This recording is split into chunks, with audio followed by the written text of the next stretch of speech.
Assalamualaikum warahmatullahi wabarakatuh. Selamat pagi anak-anak. Semoga hari ini kalian diberikan kesehatan, nikmat, dan syukur, dan semoga bisa menikmati pelajaran hari ini.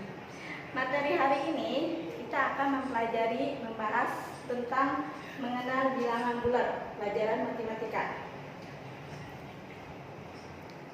Kita langsung aja ya, mengenal bilangan bulat.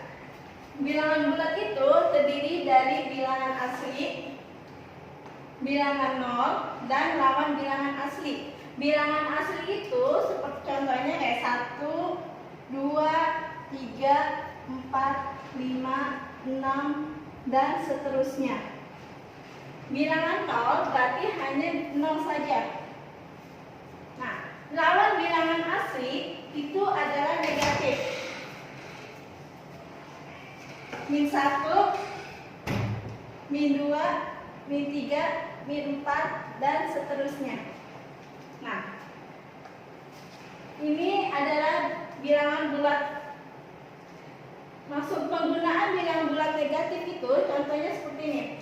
Seekor ikan berada pada posisi 8 meter di bawah permukaan laut. Apabila ada kata di bawah permukaan laut, itu menandakan kalau ini adalah bilangan negatif. Berarti ditulisnya adalah posisi ikan tersebut dapat ditulis min 8.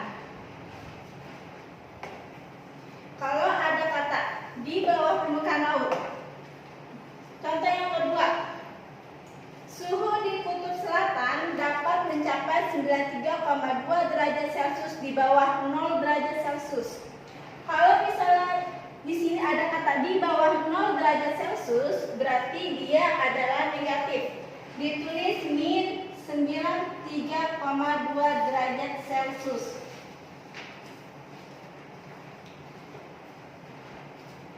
Contoh lagi, kalau misalnya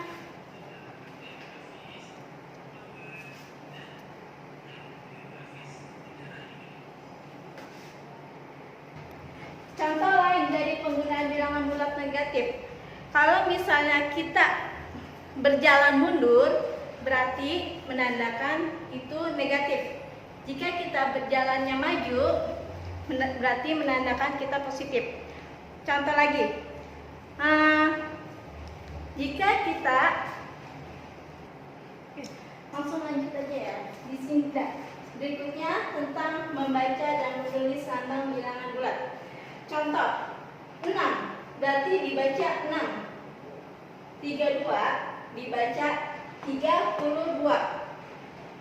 Strip 9 dibaca negatif 9 atau min 9. Strip 22 dibaca negatif 22 atau min 22. Selanjutnya, letak bilangan bulat pada garis bilangan. Pada garis ini namanya garis bilangan yang bergaris ini.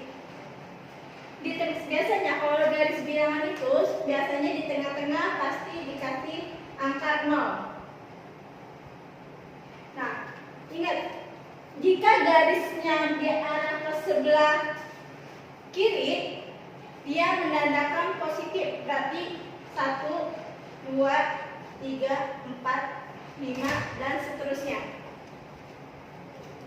Jika garisnya mengarah ke arah kanan, sebelah kanan, berarti dia min 1, min 2, min 3, min 4, min 5, dan seterusnya.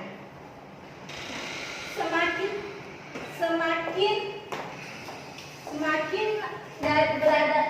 ke arah kiri menandakan angka ini adalah besar. Jika semakin ke kiri ke kanan, berarti angka ini semakin mengecil. Contohnya gini.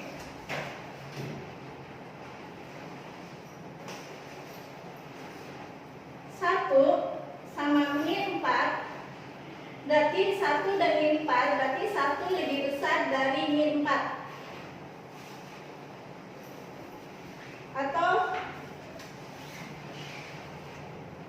min 2 dan min 4, berarti min 2 dan min 4 berarti lebih besar mana? Min 2 atau min 4? Berarti lebih besar min 2.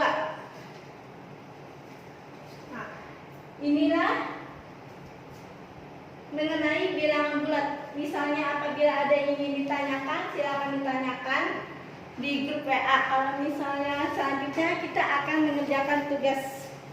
Boleh dicatat ya. Dicatat begini aja.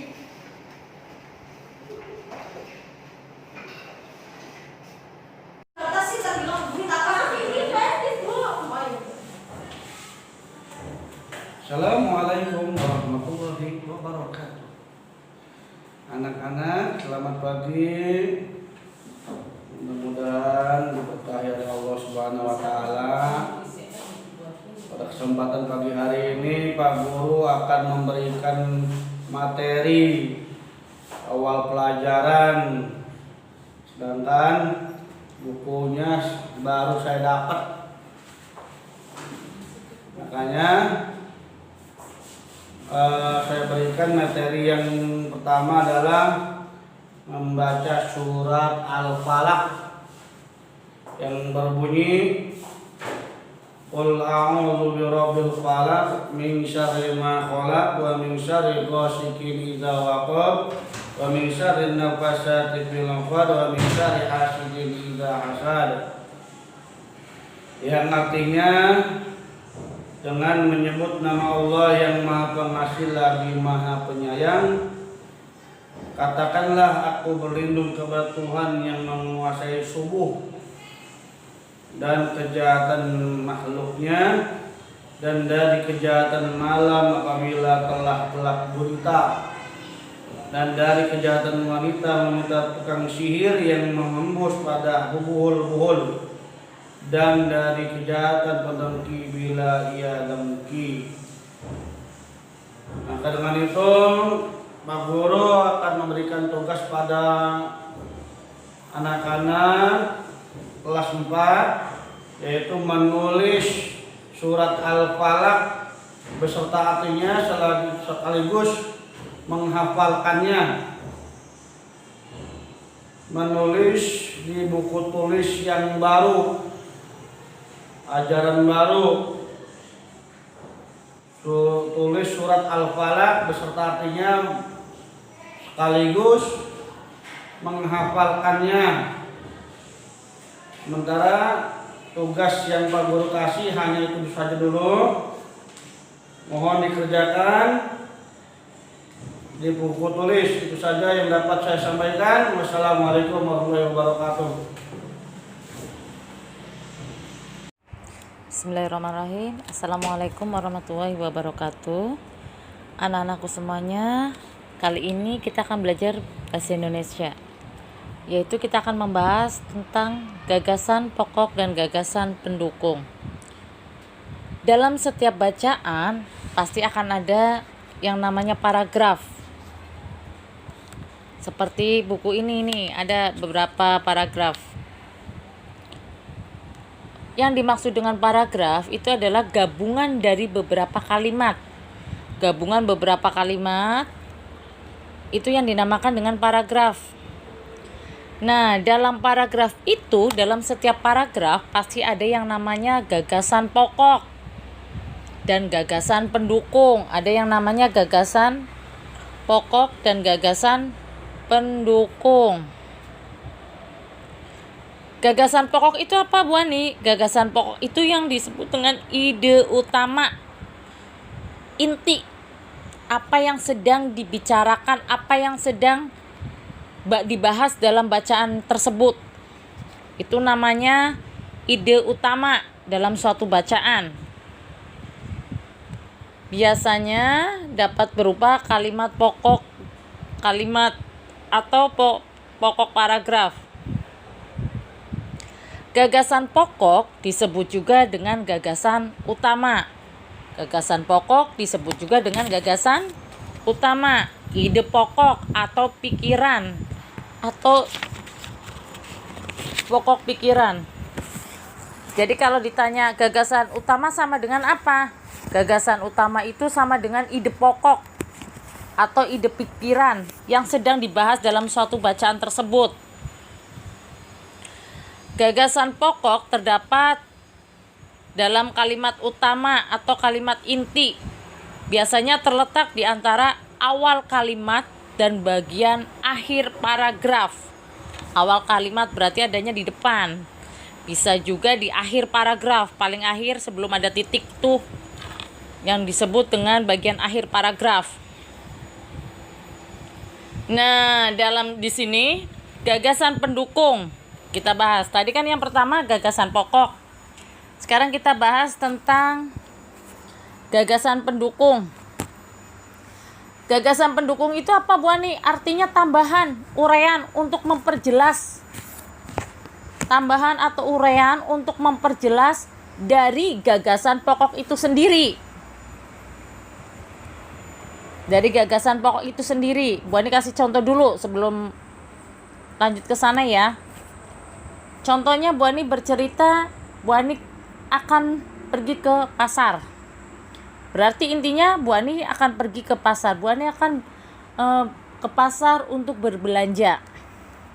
Berarti intinya Bu Ani itu akan ke pasar untuk berbelanja. Nah, di situ akan ada namanya gagasan pendukung, artinya memperjelas. Memperjelas Bu Ani di pasar itu mau ngapain? Bu Ani di pasar itu mau berbelanja apa? Bisa tahu, bisa tempe, bisa sayuran. Itu namanya memperjelas, memberikan uraian. Biar jelas ke pasar itu bukan untuk tempat bermain, tapi untuk berbelanja. Lanjut.